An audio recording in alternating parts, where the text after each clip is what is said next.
வணக்கம். நம்மோட தொடர் எதிர்ப்புகளையும் மீறி எஸ்ஐஆர் பணிகள் தொடங்கிடுச்சு. மக்கள் நிறைய பேருக்கு எஸ்ஐஆர் பற்றி இன்னமும் முழுசாக தெரியல.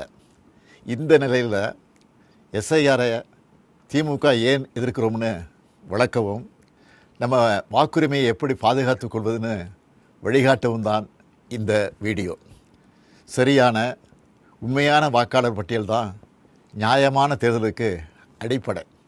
எனவே வாக்காளர் பட்டியல் திருத்தம் செய்யப்படுறத நாம் எதிர்க்கலை.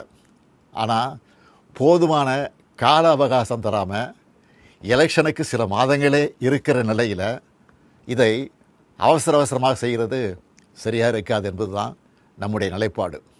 தேர்தல் ஆணையத்தோட கூட்டு சேர்ந்து வாக்காளர் பட்டியலில் பாஜக எப்படியெல்லாம் மோசடி பண்ணியிருக்குன்னு மக்களவை எதிர்க்கட்சி தலைவர் அருமை சகோதரர் ராகுல் காந்தி அவர்கள் பத்திரிகையாளர் சந்திப்பு நடத்தி ஏற்கனவே விளக்கியிருக்கிறார்.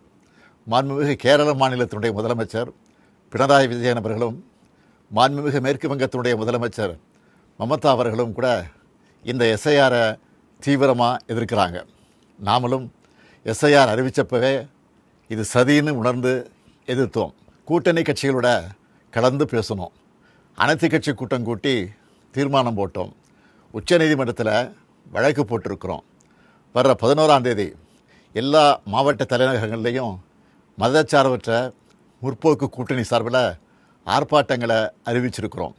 அதுக்கு முன்னாடி எஸ்ஐஆருக்காக வழங்கப்படுகிற கணக்கீட்டு படிவத்திலேயே எத்தனை பிரச்சனைகள் குழப்பங்கள் இருக்குன்னு உங்களோடு பகிர்ந்துக்கன்னு நினைக்கிறேன். இதோ எனக்கு கூட இந்த எனுமரேஷன் ஃபாரம் கொடுத்துருக்குறாங்க. உங்களில் சில கையிலையும் இந்த ஃபாரம் என்னால் வந்து சேர்ந்துருக்கும். இதில் முதல்ல நம்முடைய விவரங்களை கேட்குறாங்க. அதுக்கு அடுத்தபடியாக முந்தைய வாக்காளர் திருத்தப்பட்டியலில் உள்ள வாக்காளருடைய உறவினரின் பெயர் கேட்கப்பட்டிருக்கு. உறவினர்னா யார்?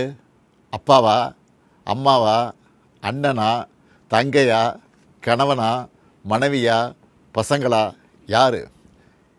எல்லாரும் தானே வாக்காளர் பட்டியல் இருப்பாங்க. இதில் ஏதாவது தெளிவு இருக்கா? வாக்காளருடைய உறவினர் பெயர்னு சொல்லப்பட்டிருக்கக்கூடிய இடத்துல முதல்ல பெயரும் பிறகு வாக்காளரின் புகைப்பட அடையாள அட்டை எண் என்றும் கேட்கப்பட்டிருக்கு. மூன்றாவதாக மீண்டும் உறவினர் பெயர்னு கேட்கப்பட்டிருக்கு. முதல்ல யார் பேரை எழுதணும்? எந்த வாக்காளர் விண்ணப்பிக்கிறாரோ அவர் பெயரா அல்லது உறவினர் பெயரா? சின்ன தப்பு இருந்தால் கூட தேர்தல் ஆணையம் அந்த படிவத்தை ஏற்றுக்காமல் வாக்காளர் பட்டியலிருந்து பெயரை நீக்கிற ஆபத்தும் இருக்குது. நினச்சி பார்க்கவே அச்சமாக இருக்குது. நல்லா படித்து அறிவார்ந்த பெரும் பொறுப்புகள் இருக்கக்கூடியவங்க கூட இந்த கணக்கீட்டு படிவத்தை பார்த்தா அவங்களுக்கு தலை சுற்றிடும். இந்த படிவத்தில் வாக்காளரோட புகைப்படத்தை அச்சிட்டு தற்போதைய புகைப்படத்தை ஒட்டணும்னு சொல்லப்பட்டிருக்கு. ஆனால் மாநில தேர்தல் ஆணைய அதிகாரி என்ன சொல்லுகிறார்?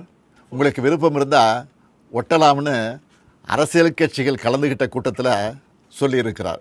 இது இன்னொரு இடியாப்பு சிக்கல். ஒருவேளை ஃபோட்டோ ஒட்டலைன்னா என்ன நடக்கும்? வாக்குரிமை பறிக்கப்படுமா படாதா? தொகுதியோட வாக்காளர் பதிவு அதிகாரி, அதாவது இஆர்ஓ கையில் தான் இந்த முடிவு இருக்குது. இவங்க எல்லாரும் ஒரே மாதிரியான முடிவு எடுப்பாங்கன்னு சொல்ல முடியாது. இப்படி முதல் கோணல் முற்றிலும் கோணல் என்ற கதையாக எல்லா இடத்துலையும் குழப்பம்தான். இந்த நிலையில் எதிர்க்கட்சிகளை சேர்ந்த சில அதிமேதாவிகள் இந்த எஸ்ஐஆர் பணியை நடைமுறைப்படுத்துவது மாநில அரசின் பணியாளர்கள் தான், அப்புறம் ஏன் திமுக எதிர்க்கணும்னு புரிதலற்ற உண்மைக்கு புறமான விவரங்களை வச்சு பேசுகிறாங்க. ஒரு பணியாளரை தேர்தல் ஆணையம் தன்னுடைய பணிக்காக எடுத்த நொடியிலிருந்து அவர் தேர்தல் ஆணையத்துக்கு கட்டுப்பட்டு தான் செயல்படுவாரை ஒழிய மாநில அரசோட கட்டுப்பாட்டில் இருக்க மாட்டார். மக்களை திசை திருப்பினா போதும்னு தவறான தகவலை பரப்பக்கூடாது. என்னத்தையாவது பொய்ய சொல்லி எஸ்ஐஆரை எப்படியாவது நடத்திடலாமா, ஏழை எளிய மக்களுடைய வாக்குரிமையை நீக்கிடலாமான்னு எதிர்க்கட்சிகள் நினைப்பது வேதனைக்குரியது. எஸ்ஐஆர் தொடங்க நாளிலிருந்து களத்தில் இருக்கக்கூடிய நம்முடைய கழகத்தினரும் நிறைய பிரச்சனைகளை நம்ம கவனத்துக்கு கொண்டு வந்துட்டுருக்காங்க. பிஎல்ஓக்கள் வர்றதில்லை, வந்தாலும் போதிய அளவு கணக்கீட்டு படிவங்களை கொண்டு வர்றதில்ல. ஒரு நாளைக்கு 30 படிவங்களுக்கு மேலே தர்றதில்ல. இந்த லட்சணத்தில் ஒரு தொகுதியோட இஆர்ஓ 3 லட்சத்துக்கு மேற்பட்ட கணக்கீட்டு படிவங்களை இத்தனை குறுகிய கால அவகாசத்தில் எப்படி கொடுத்து வாங்குவாங்க? வாங்கினா வேலை முடிஞ்சுதா?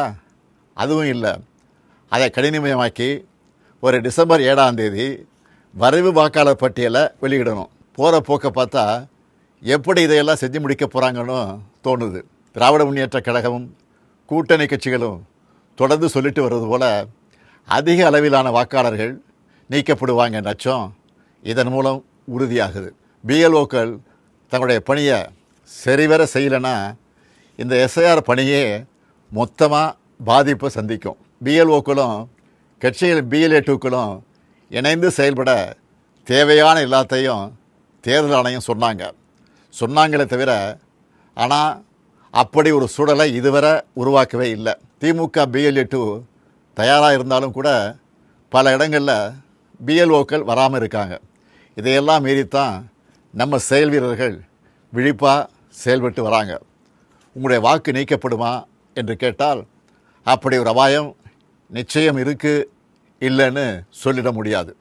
அதை தடுக்கணும்னா உங்கள் பகுதிக்குரிய பிஎல்ஓ யாருன்னு கேட்டு அவர்கிட்ட இருந்து கணக்கீட்டு படிவத்தை வாங்கி சரியாக நிரப்பி திரும்ப சமர்ப்பிக்கணும். அதுக்கான ஒப்புகை சீட்டையும் மறக்காமல் வாங்கணும். இதுதான் உங்களுடைய வாக்குரிமையை பாதுகாக்கும். வாக்குரிமை தான் ஜனநாயகத்தோட மறுக்க முடியாத அடிப்படையான உரிமை. தற்போதைய நிலையிலான எஸ்ஐஆரில் ஒட்டுமொத்த தமிழ்நாட்டு மக்களோட வாக்குரிமைக்கும் ஏற்பட்டிருக்கக்கூடிய பாதிப்பு, இதை எதிர்கொள்ள திமுக சார்பில் உதவி மையம் அமைச்சிருக்கிறோம். இது திமுகவினருக்கு மட்டும் அமைச்சிருக்கக்கூடிய உதவி மையம் இல்லை, எல்லோருக்குமானது.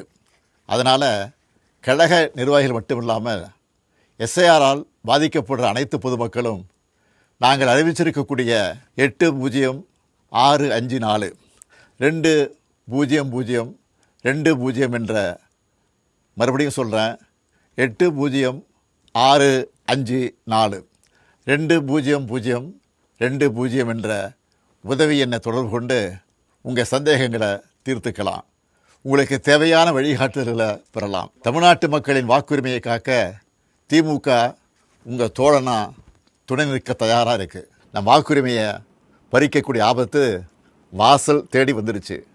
அனைவரும் ஒன்றிணைந்து செயல்பட்டு விழிப்போடு இருந்து தமிழ்நாட்டில் ஜனநாயகம் படுகொலை செய்யப்படாமல் பாதுகாப்போம். எஸ்ஐஆரின் சதிவலையில் சிக்காமல் நம்ம வாக்குரிமையை நிலைநாட்டுவோம். நன்றி, வணக்கம்.